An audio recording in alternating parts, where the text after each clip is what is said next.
Everyone, I'm Captain David Wong. I'm a pediatrician with HHS. I'm normally with the Office of Minority Health, and I've been deployed to the therapeutics arm of Operation Warp Speed for the last 3 months. And specifically, I'm on the allocation and distribution team, which is led by HHS ASPR and Dr. John Redd. First of all, I just want to say thank you and welcome to all of you who are participating today. If I can start with just a little bit of context, we created this monoclonal antibody ECHO mini-series, and this is the second session today on equitable access. We really created this in response to a direct charge from our leadership about the situation that we're now in our country, where we have surges around the country, hospital capacity is really being stretched, and we really need to maximize all the tools that we have to prevent hospitalization. And one of those tools is monoclonal antibodies. And the first EUA for these products was issued just over a month ago on November 9th.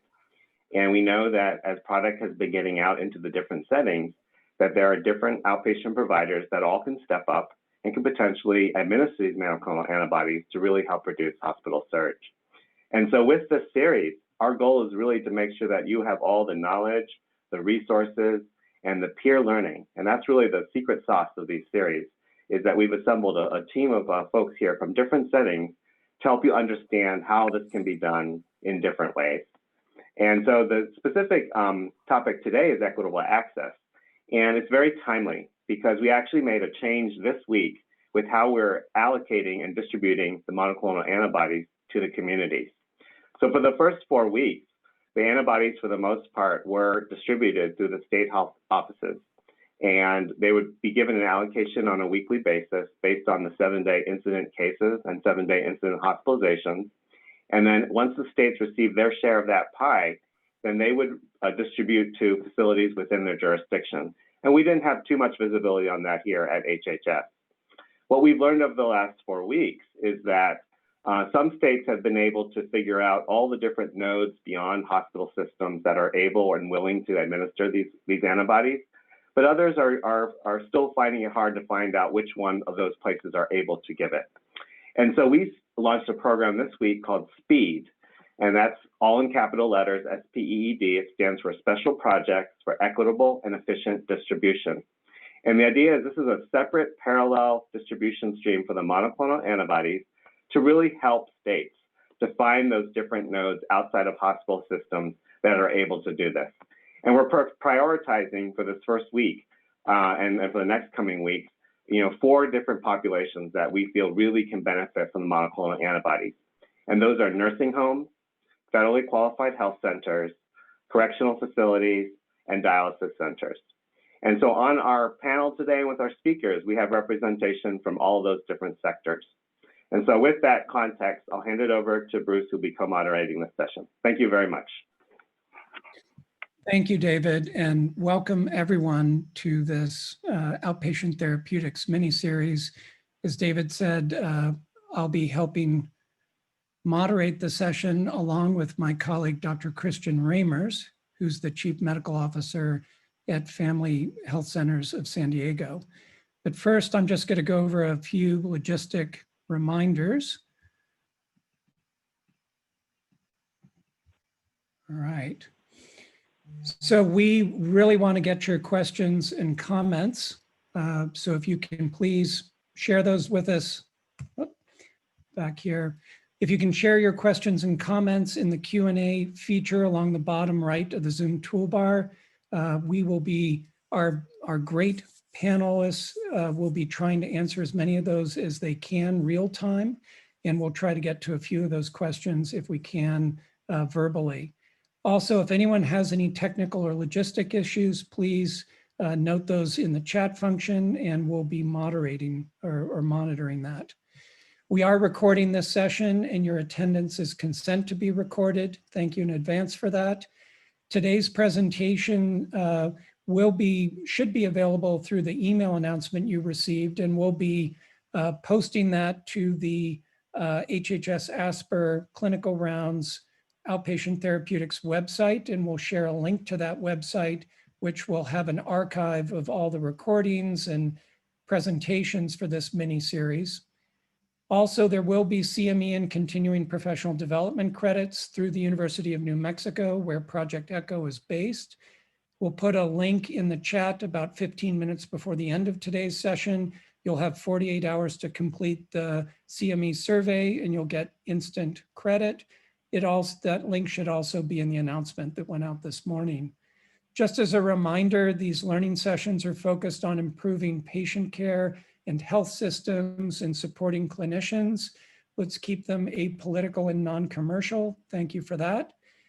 Also, a word about data use. When you register, when you put questions in the chat, you're sharing data with us.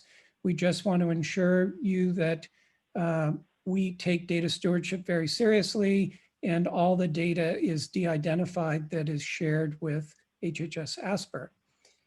So just to briefly go over the agenda for today's session on equitable access, we're going to have a case presentation from Jim Mangia with St. John's Well Child and Family Center in Los Angeles. That'll be about 10 minutes. And then we'll have 5 minutes for Q&A afterwards. That will be followed by a 10-minute lightning rounds where each of our panelists will give a quick 1-minute update about their implementation experience for their particular location and setting. And then we'll have 25 minutes for a discussion with our panelists that Christian's going to be facilitating before we close out. So with that, it's my pleasure to introduce Dr. Jim Mangia, who, as I said, is the CEO of St. John's Well Child and Family Center in Los Angeles. So Jim, I think we're going to be sharing the slides for you and the microphone is yours. Thank you.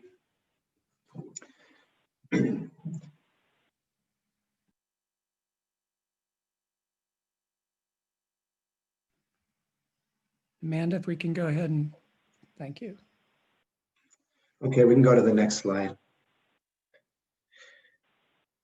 So South LA, just some context, the largest area of contiguous poverty in the United States. It's larger in landmass and population than Philadelphia. There are 9 community health centers in all of South Los Angeles. Some have multiple sites, but there's only 9 FQHC corporations in South LA. The largest concentration of African Americans in the state, largest concentration of undocumented immigrants, and there's a long history of racial and disparities and lack of access to healthcare. Next slide.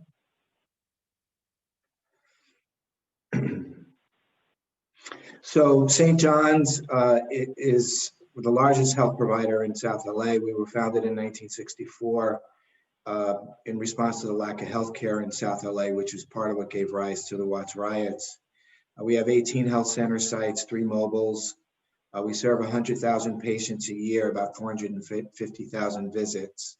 And we do a lot of innovative programming, do a lot of services to people experiencing homelessness. We have a transgender health program, a reentry program. We do a lot of work around mental health, and we have very, very strong partnerships. We're the sole school-based health provider for Compton Unified.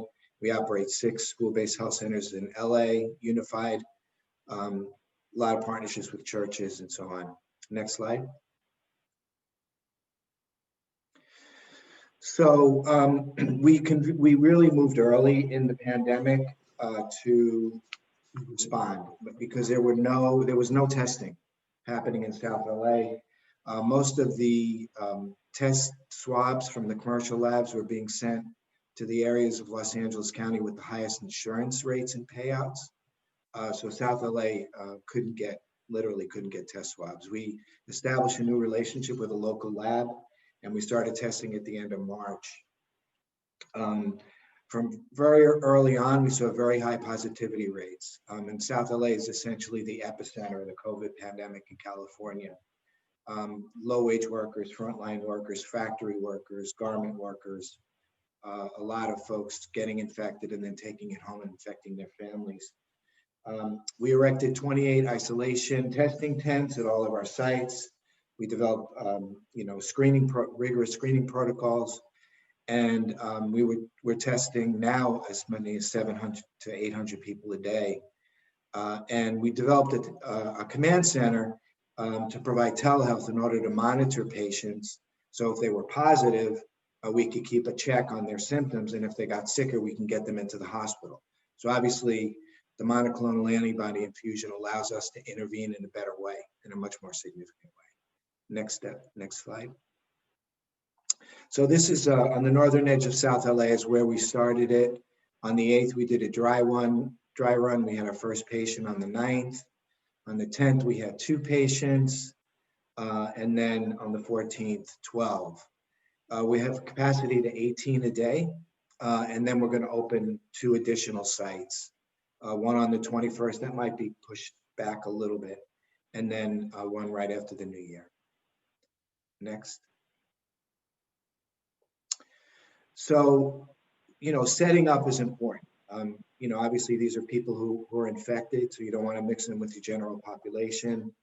You need to have, rooms, equipment, crash cart, appropriate staffing, workflows, and we developed all of those. Next.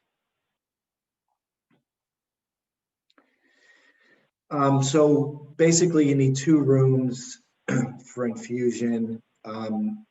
We're adding more. As you know, each infusion takes about an hour and then you observe for another hour. We're also having our doctors follow up every day after the infusion, just to check in and make sure there are no other reactions. And we're not administering more than 3 per each room in a day, because there's 1 hour of infusion, 1 hour of observation, and then we completely clean the room in between. And then there's a room for staff to step away. Next. So these are all of the equipment that we have in order to provide this. And obviously most of this stuff we all have. We did buy cameras with remote monitoring. We put TVs up so that patients had something to do for that hour. And we did buy infusion pumps, but we did find out afterwards from David that we can use gravity infusion. But nonetheless, we have pumps, but you don't need them. So these are all of the things the equipment that we set up. Next. These are the medications in the crash cart, typical crash cart medications. Next. So this is the staffing. So we have 1 MD on site, 1 nurse practitioner. We actually now have 2 medical assistants as we're increasing.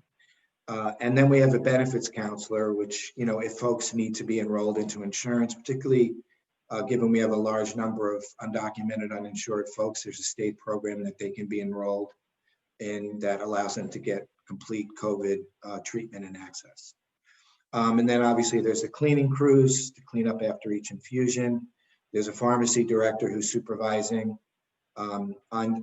IT was on site the first day with backup, but everything went pretty smoothly.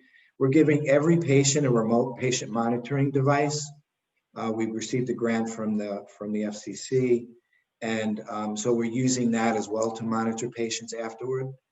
And then, we brought in an infusion therapy specialist trainer who'll help with calibration and it's, ongoing training of the staff and so on. So that's the staffing that we developed. It's probably a little staff heavy, but, we felt very strongly that it was important better to be overstaffed than understaffed. Next. So these are the different roles. We have a command center, that sets up the schedule and does the appointments. And these are all the just the roles and the skills that each of the players engage in. Next slide. We all know what the patient inclusion criteria is, mild to moderate positive symptom patients with symptoms. Obviously, the sooner the infusion is done, the better. We're, folks who are at risk of progressing to severe COVID disease. And then there's a set of high risk factors. And then there's this dynamic, of course, of insured, non-insured. and non-St. John's patients. We're not at the point where other organizations are asking us to do this, but at some point we'll have to make a decision if we'll be accepting other FQHC patients or local patients. Next.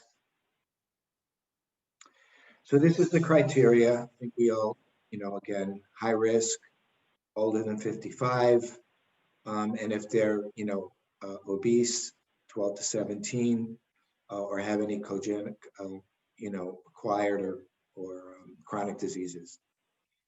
Next. And these are the exclusion criteria. So if they've been hospitalized already due to COVID-19, or they, have had oxygen therapy, we basically don't provide this, and we won't treat at this point pregnant and breastfeeding patients until there's more information available about the safety of the medication. Next.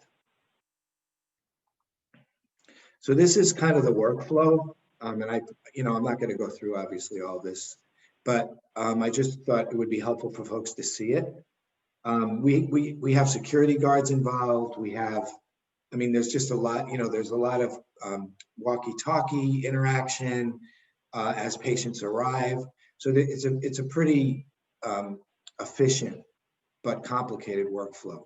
And some of this will probably wither away as we get the hang of it. But starting out, we really felt that we wanted to make sure we had everything covered. Next. So final thoughts. So obviously there's the issue of staff being reluctant to work in the infusion center. Luckily we had volunteers. So we haven't had that issue, but I know that in speaking to other colleagues, they've talked about they wanted to do it, but their staff was resistant. The biggest barrier we're facing is that more and more patients are refusing treatment. As we're increasing our number of referrals and our capacity, we're also getting an increase in patients refusing. So we really are going to start engaging some focus groups, contacted UCLA to try to develop some messaging. I think our doctors are going to have to play a key role in that. Obviously, they have a lot of influence, but that's a big issue that we're finding after a week and a half of doing this. But the positives, excuse me, overall infusions are relatively easy. We haven't had any patient with adverse reactions, and all the patients that we've been following up on, again, we've only done about 14 patients so far.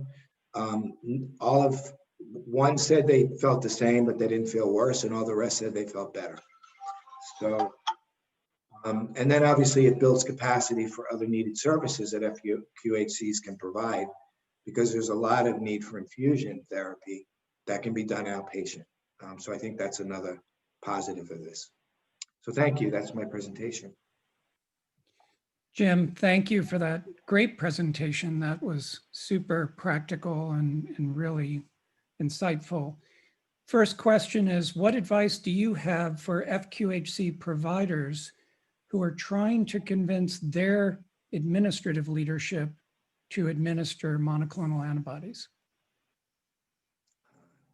It's a good question. I had to push our medical leadership to do it. So it was kind of the reverse, but I think you have to know that this is not a profitable endeavor. You're not going to break even. I think we need to be honest about that, unless the payment structure, changes. You get your code 18 as an FQHC, and it's a 2-hour visit essentially. So, but I think the benefit to the community is, for those of us who are serving the uninsured, I couldn't think of a more positive message for the administration. Obviously, they're going to be worried about the bottom line, but this could be life-saving, and I think it's incredible that we actually, I'm just so grateful to David and to HRSA for rolling this out, because we were basically paralyzed. All we could do with the high positive patient numbers was call them and check in, and then call an ambulance if they got sicker. And we just felt, completely paralyzed. And so this just really gives us some options for treatment. Great, thank you. So I'm going to hand it over to Christian, to take the baton from here. Thanks, Jim. I'm really interested in your presentation. I work in an FQHC myself and have just wrangled our first doses of bamlanivimab that should arrive this week as well. So thanks for that presentation. I'm curious if you can comment on what things were like before you were doing it yourself. Did you have any idea how to get patients in to get this therapy in your local environment? No. Okay.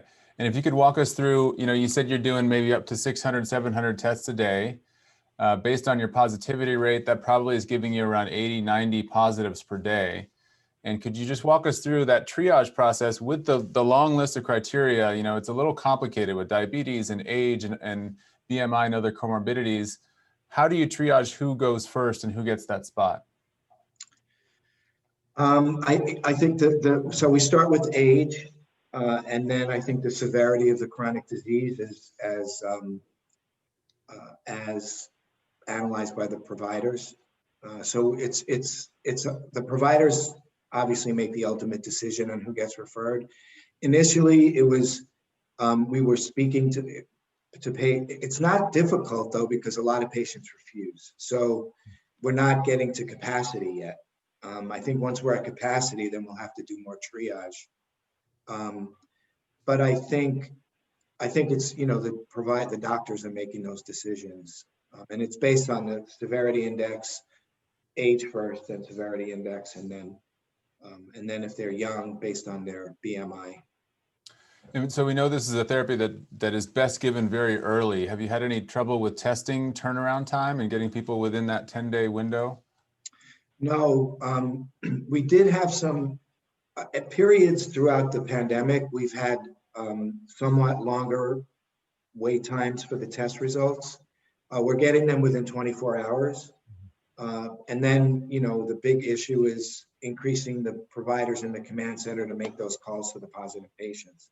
So there's a lot of logistics, and, the test results might take a little longer than usual, and then you fix that. And then there's so many positives that all the providers you have in the command center can't reach everybody on that day. And so then you need to add more providers. And then, as we know, a lot of staff are going out sick.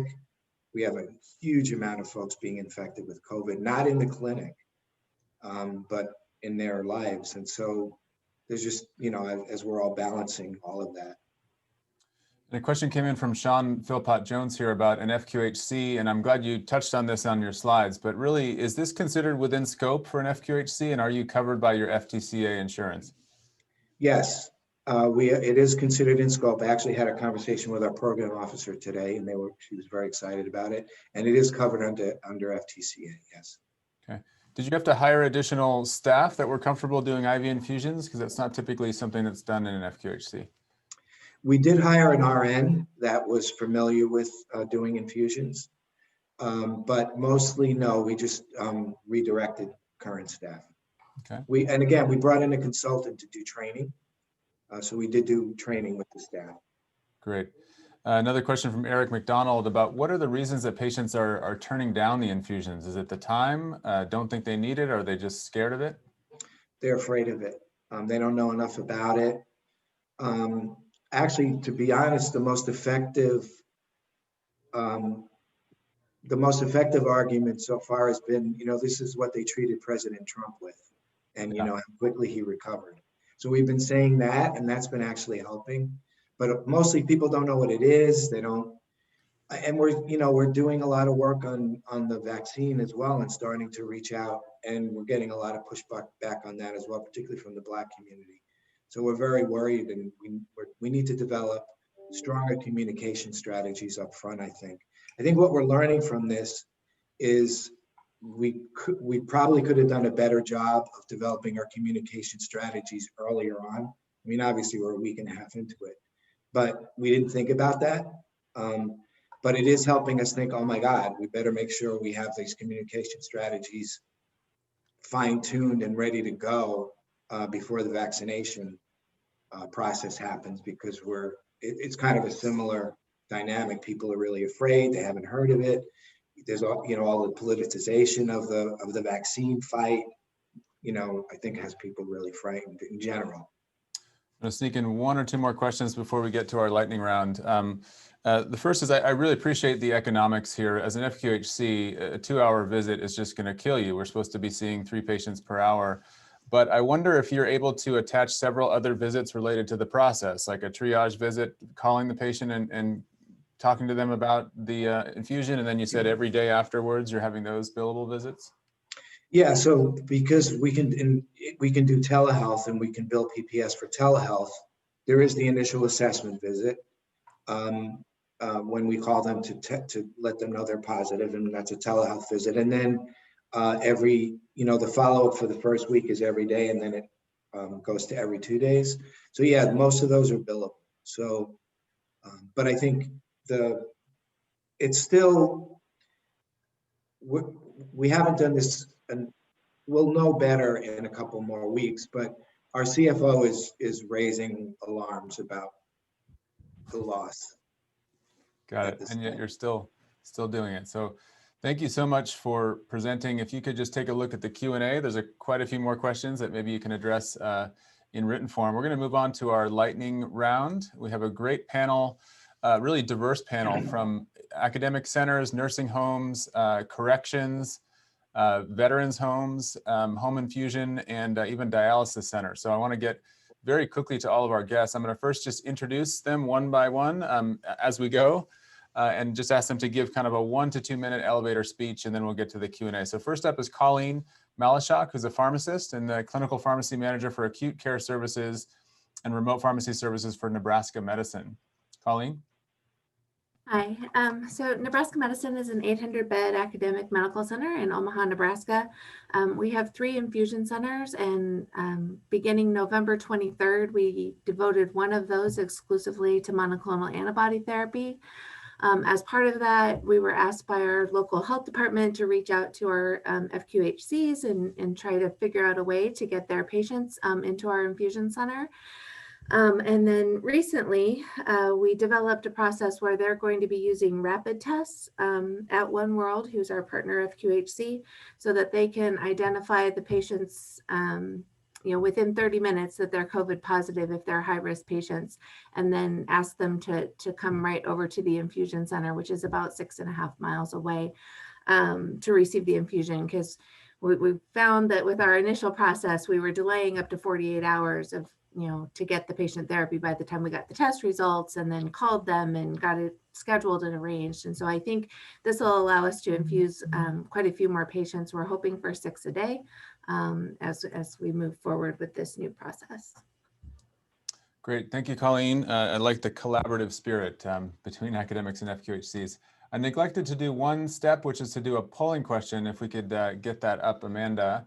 Just for our audience, we have over 300 people here and want to know kind of what's going on out there in the world. And the question for you to jump on right away is, has your healthcare facility or system infused any patients with COVID-19 monoclonal antibodies? And we'll just give you about 10 seconds to go ahead and vote.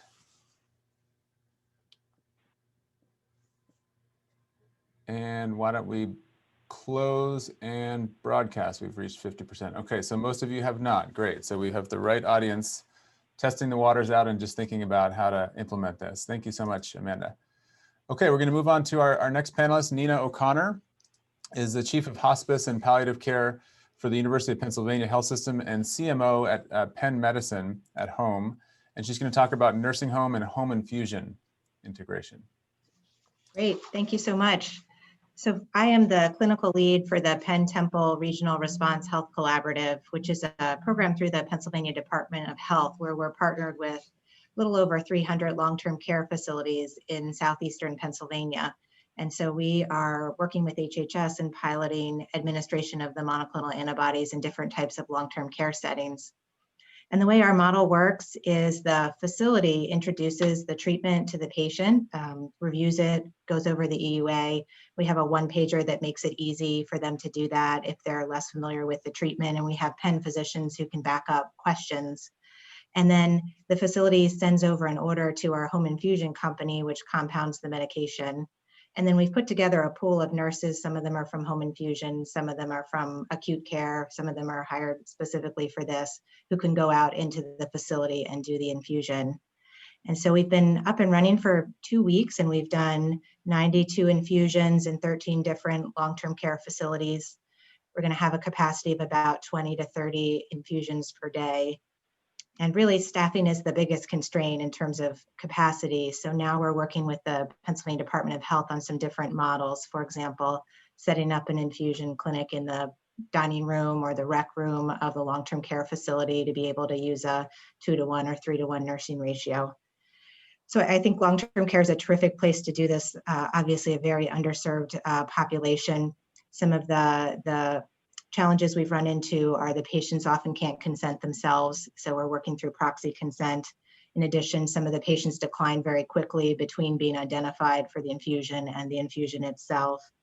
Sometimes there are patients with dementia who really can't participate in this type of therapy, become agitated with IV. And then certainly placing the peripheral IV sometimes is an issue. But overall, I'm very optimistic, and I think figuring out how to make this work in long-term care is very important.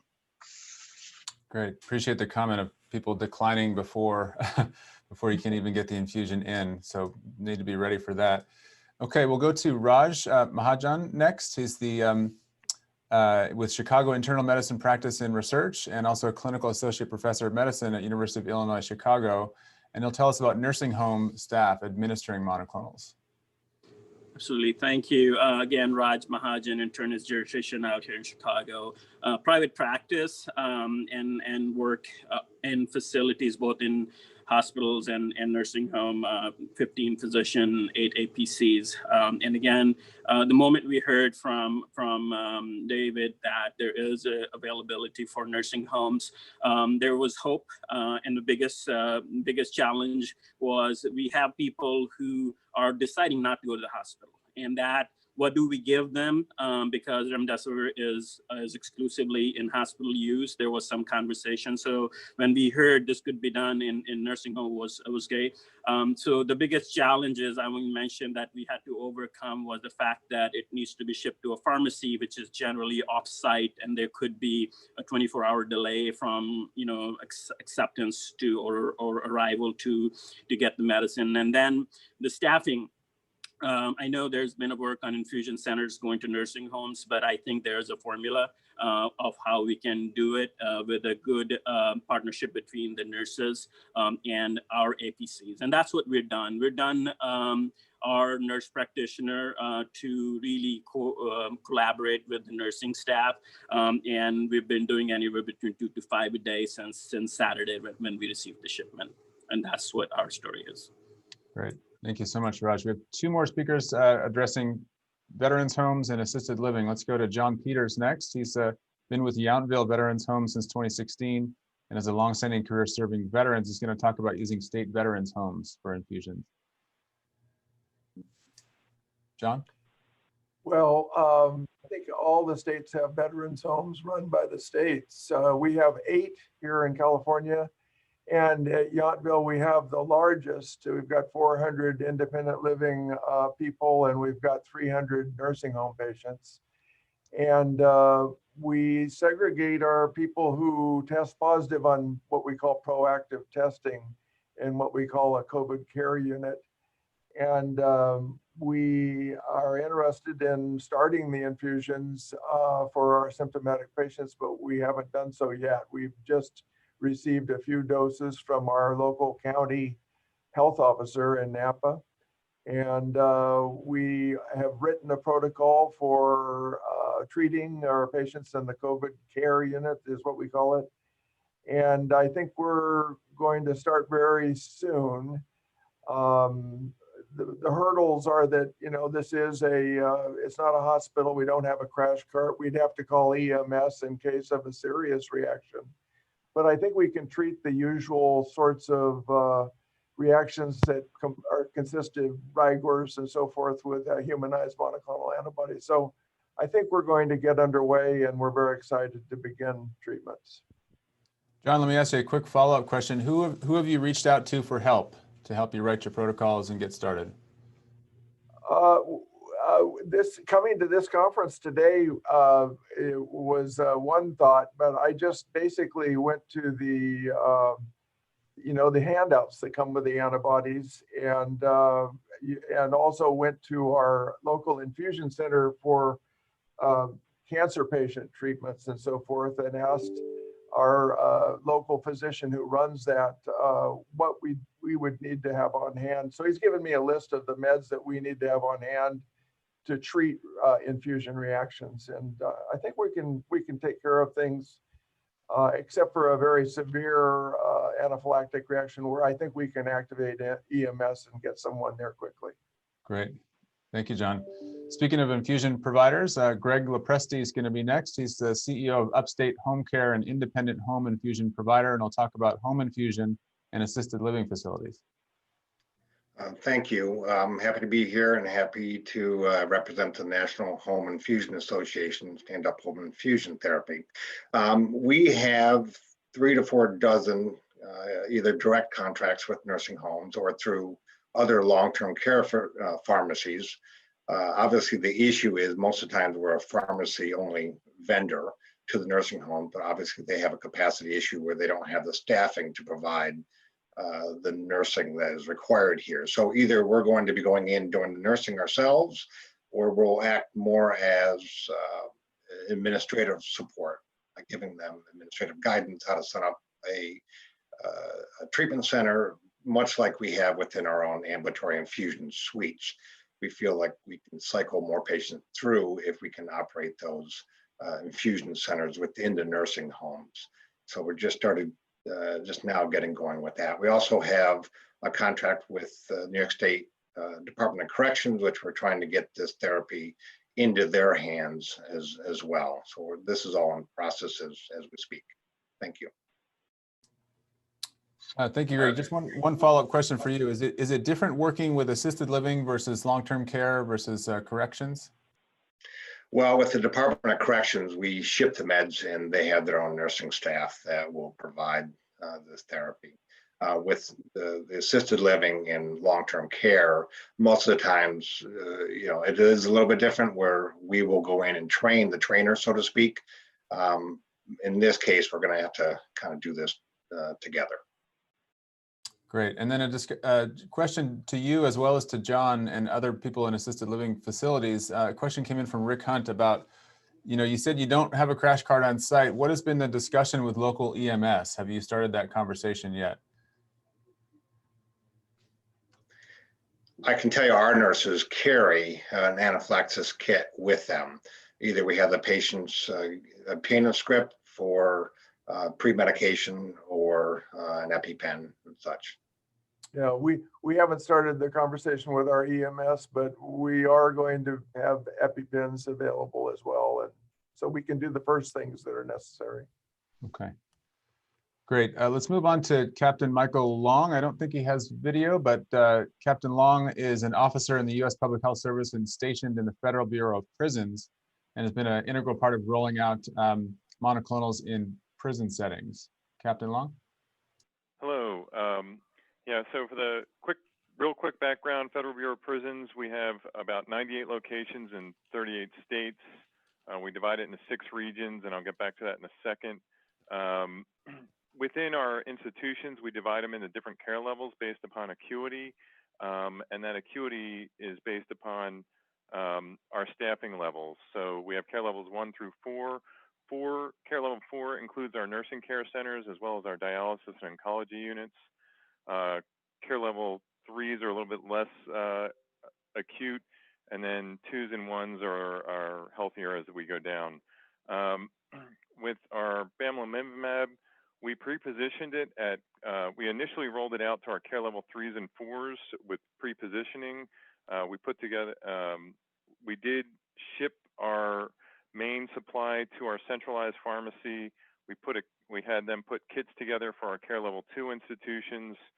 That for those that were a little bit less familiar with IV infusions, as well as not necessarily having all the materials on hand, like tubing and stuff that they needed. Our first use was in a care level 3 facility, and then we went straight to care level 2 facilities. We've now used it in our care level 4. Some of our dialysis patients have needed it recently. We have only really started using it in the past week.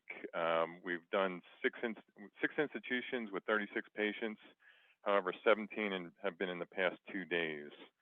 And of course, some of the, we did set up some non-formulary criteria for patient selection. Some of the barriers that we've seen are lack of staff to perform infusions when we've got widespread transmission along the facility, lack of familiarity with the product, lack of experience with IV infusions in some of our facilities. And then the other thing that with the ever-present planning for COVID vaccination distribution, we had some facilities receive COVID vaccine today, so it's all overlapping. Some of our recommendations so far that we've had are, we've tried to develop some standardized staff education, some standardized patient education. We've talked about regional infusion teams. However, we've had some difficulty with that just because we just don't have enough staff to go around with some of the outbreaks that we have in some of our facilities. And then we've talked about setting up an order set in our electronic medical record. That is kind of the big picture stuff. We are mixing at the bedside in some of our facilities. There's a couple things that does cover. We don't have to worry about patient refusals or waste because we're mixing it right there as soon as they say they're going to take it. And then once again, all the items are provided by central pharmacy. But that's kind of the big picture stuff that I see so far. Great, thanks. The common theme I'm hearing is a lot of people developing protocols on the fly, building the ship as it sails. So one more speaker, and then we'll have a time to open it up for questions. Chance Misepon is a pharmacist that oversees antibiotic stewardship for Fresenius Kidney Care. Is going to talk about dialysis centers as a site for monoclonal infusion. Sure, thank you. Glad to be on this call. So I represent one of the largest dialysis provider organization in the U.S. So currently we are rolling out a protocol and policies for dialysis clinics. And ever since this pandemic started, we have segregated our COVID positive patients to about 500 clinics across the U.S. So obviously you can tell our staff or our clinics are pretty much a captive audience to get this medication. And most of our nursing staffs are pretty much aware of how to do infusion. So this will be less of a challenge for us than most of you guys have indicated here. But overall, I mean, the biggest challenge that we have so far before we got in contact with David was to acquire this product. Being a national company, you know, I had to deploy our regulatory team to actually contact every single state to try to get this medication because there's a different outlets to get this. But I mean, overall, I mean, we are planning to roll this out either sometime this week or next week to at least a clinic in Alaska first and nationally to our COVID positive clinics. Okay, great, thank you. So I think we'll move to the Q&A. We've got a lot coming in the Q&A box. Thank you for that. Some of the answers are being written there. I'm just going to bring a couple to the fore for discussion. Colleen, first to you, a question that's kind of a technical question about mixing the product. Does this need to be done in a special situation with a hood or anything like that? We're mixing it in a hood in our infusion center, but we've been set up for that. I guess I'm not entirely sure. I think for an immediate use, you could mix it, you know, as long as you were going to give it right away per USP recommendation. Right. Yeah, I think Michael said just at the bedside is how they're doing it there. Yes, David, Rajan, just wanted to add that too. I think that has been one of the challenges because it is, I mean, if you look at the instructions, it could be done by the nursing home staff or the practitioner doing it. But the way it's structured right now, that it gets mixed in the pharmacy. And for us, pharmacies are off-site and it could be several delays. And then you have that 7-hour window. So it is logistically makes more sense that practitioner be in charge of the process and it gets shipped directly to the site. And then we can mix it and infuse it. And I know that's been worked on with physician being the allocated person. And again, that all is evolving as we speak. Yeah, and this is Mike in the BOP. We had an extensive discussion among our central office pharmacy personnel about this, and we all agreed that if it were mixed at the bedside and used under immediate use criteria, it would fall within USP guidelines. And then we also talked to David in particular about whether a hood was required. And based on everything, all the information we have, we believe it's fine, as long as it's immediate use. Okay, great. There's a question about using EMTs that I think Nina was going to take in terms of incorporating them. Sure. So we've done a little bit of work with this. When we do a larger infusion clinic, for example, we worked in a nursing home where we were doing sessions in the dining room with multiple COVID positive patients during an outbreak. We actually had a local EMT on site during the clinic in case there were any reactions, and they helped with IV starts. And that was a really efficient partnership that the Pennsylvania Department of Health helped us with. So I think they can absolutely be terrific partners, especially if they're staffing constraints. Great. David, I was going to pitch a question about the SPEED program and access. I was wondering if you could take that. How people are asking basically how to get their hands on the product and how the SPEED program is going to roll out.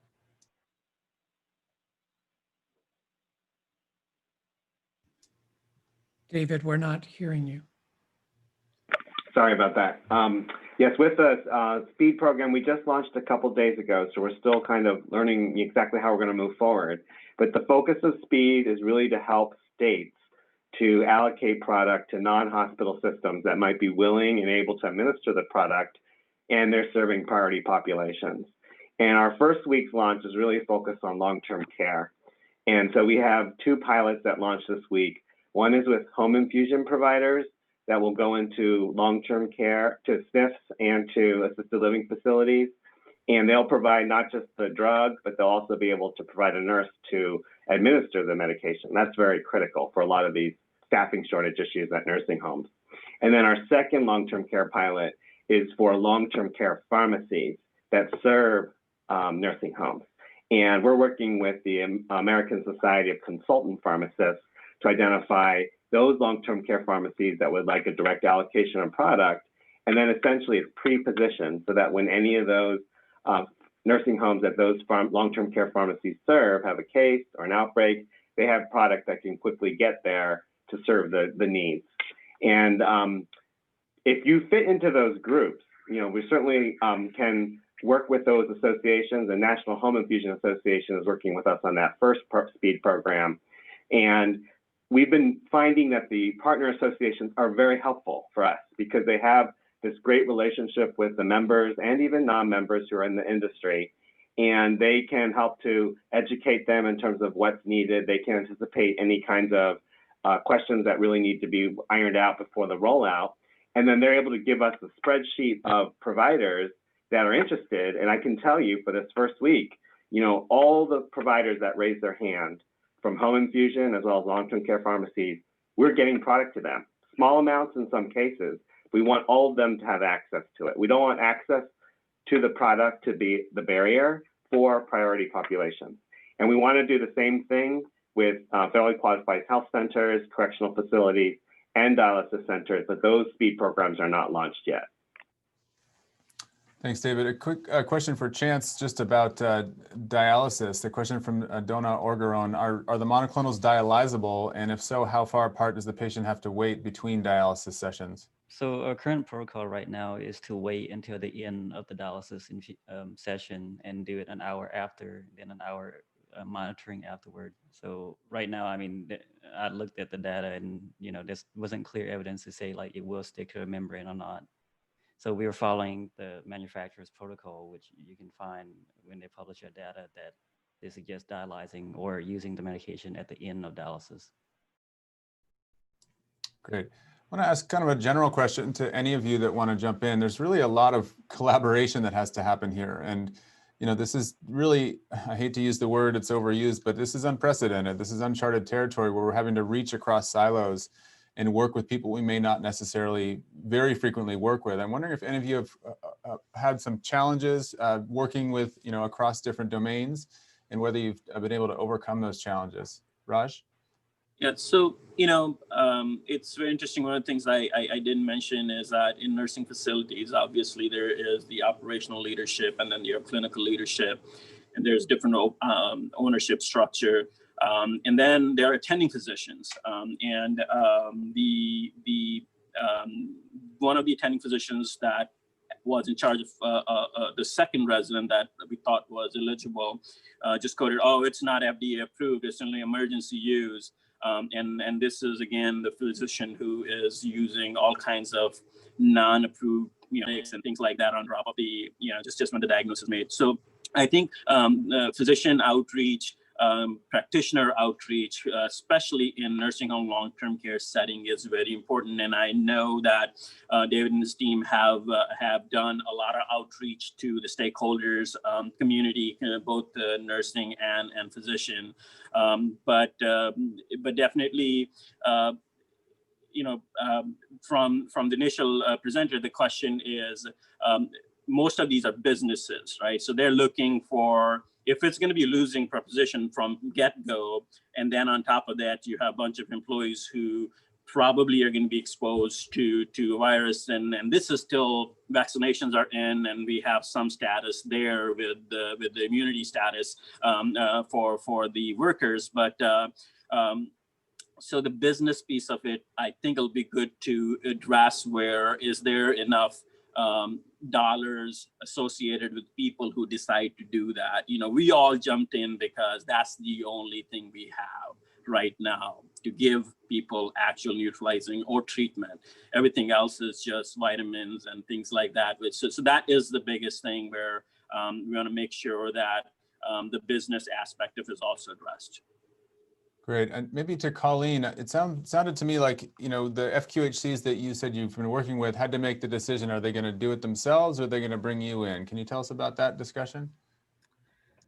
Yeah, I think they really just had never done infusions before, didn't feel like they had the personnel to do it. And so it ended up being a nice partnership, just with them doing the legwork on, does the patient really want it? And doing the, having the EUA discussion about risks and benefits, and then sending them our way, for the infusion, which as an infusion center, we've been, typically equipped to do. So it really didn't take a lot of arm twisting. It was kind of a nice a partnership from the beginning. And you said, Colleen, you're an infusion center. So do you have other immunocompromised patients that you need to protect from exposure? Yeah, fortunately, we have 3 infusion centers within our system. And so we just rerouted all of the immunocompromised patients to the other 2 sites, and have made this exclusively for COVID positive patients as kind of an Omaha area infusion site for those patients. We've contracted with a number of partners throughout the area, in addition to the FQHC, some of the major physician offices and our local Air Force Base and all those kind of folks as well, to provide infusions. Greg, did I see you had a comment to add there too? Yes, 2. One is to harness the private sector. The reimbursement currently as it stands probably need to be significantly addressed, because I know a lot of them are holding back just because, in our industry, our nurses are usually out there setting up patients that we teach, and then they take over the therapy, and we follow up with them. In this case, we're going to have to be involved in each and every one of them. And then secondarily, I've heard a lot of comments regarding messaging, which I couldn't agree more, because we're not only dealing with the rollout of the immunizations, which we're have to getting our message across through the SNFs that are currently trying to immunize patients, but also figure out how to treat the patient. So, and then also with the nursing staff, who, as I think a presenter had mentioned, they had enough volunteers, but I'm offering bonuses just as a signatory to say we understand your concerns. However, we need you in this community-based outreach. Thanks, Greg. The interface between monoclonals and vaccination is interesting. There is a recommendation about waiting 90 days. And then, so that's one thing. I think David commented that in the Q&A. But Nina, maybe I could bring you in. How are you thinking about, who gets the vaccine first? My own FQHC, we're basically having to prioritize the highest risk for vaccine first. And I would think the nurses giving the infusions are going to be right up on that list. Any comments on that? They are. So in our health system, home health, home infusion, home hospice nurses are right up very at the top with emergency room, COVID units. So we've definitely prioritized them for vaccination. I think that the vaccination and the monoclonal antibody discussion is an important one. I've heard nursing homes not want to do monoclonal antibody infusions because they know they're going to get an initial wave of vaccination and they're not sure how they're going to be able to come back around in 90 days to do the vaccination for those who get the monoclonal antibody. So I think that that's a really important interface and a potential barrier. Thanks. I mean, as a clinical perspective, I think somebody who has had COVID and gets a monoclonal is probably going to have a good immune response and be relatively protected. So I actually agree with that recommendation from CDC. Oh, I completely agree with you clinically. It's more if you're in a nursing home mindset of making sure every patient is vaccinated, and you're dependent on an outside group like a pharmacy provider do the vaccination. You don't know if they'll be able to come back, in a few months. Yeah. I think Michael had a comment as well. Yeah, couple quick comments. As far as like outreach, a lot of our care level 2 facilities are not used to doing infusions, and normally they would, if somebody was getting ill enough, they would send them out to a local community provider, et cetera, et cetera. Some of them do it inside, but not many. But since this is particularly geared at that population, before you send it to that, before they get to the point where they have to go to the hospital or they have to get oxygen therapy, this really sits with them. So we've had to do some outreach between our regional chief pharmacists and our regional medical directors. That was with our kind of a slow push, but then recently we had the medical director for the Federal Bureau of Prisons put out a memo to all the local clinical directors, really recommending this and going over a couple more details for them. And that memo has really seems to have got everybody going, and now we're kind of scrambling to make sure we have product where we need it so we can get it to the patients, which is why my emails to David recently have been rather urgent for more product. Great. Thanks. Well, we're just about to the end of the hour. I just wanted to say as an FQHC myself, this has been extremely helpful about how to implement. Everybody is kind of all hands on deck. I think the outpatient arena has been a little neglected so far in terms of all the attention being on the death and the ICU and the inpatient management. But we at the clinic level really have a lot to offer, I think, in terms of diagnosis and hopefully keeping people out of the hospital. I would encourage you to really continue on with this series. We have, I think, 3 more sessions in January that are going to happen. Let me pitch it back to David to sort of close us out. Great, excellent. Thank you, Christian. Thank you to all the panelists. That was great discussion. I feel like we could have just gone on for hours and hours. But what I wanted to do to kind of close us was to put up a polling question, because as Christian alluded to, we're going to take a 2-week hiatus for the holidays. And our next session will be on January 6th. And then we should be continuing weekly sessions at least through the end of January. We might go a little bit longer depending on interest and demand from the participants. And we really want this program to be designed for the participants. We want to meet your needs. We want to make sure that we bring the right experts, the right peers to the table so that you get the information that is relevant. So with this polling question, that'll help us with our planning. And if someone can put that up. The question is, what topic are you most interested in for future monoclonal antibody echo sessions? I'll give 20 seconds or so to get an answer there.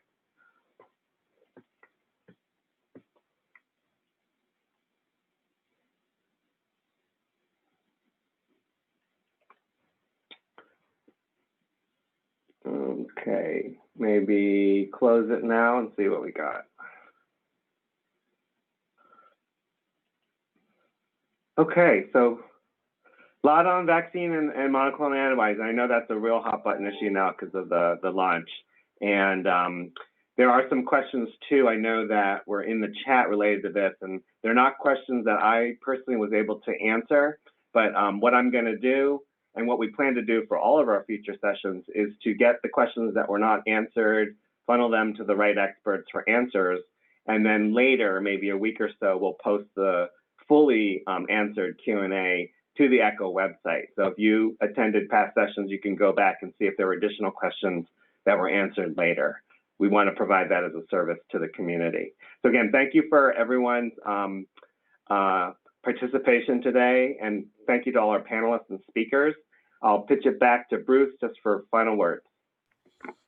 Thank you, David. And again, thanks to all our speakers and panelists. And thank you, Christian, for the great moderating, and particularly to the over 300 participants. It was really a lively discussion, and we look forward to you joining us in January. Just a reminder about the CME, the link is in the chat. We really appreciate your feedback. It'll help us guide and improve these sessions. So wishing everyone well, take care, and see you in January. All right, thank you.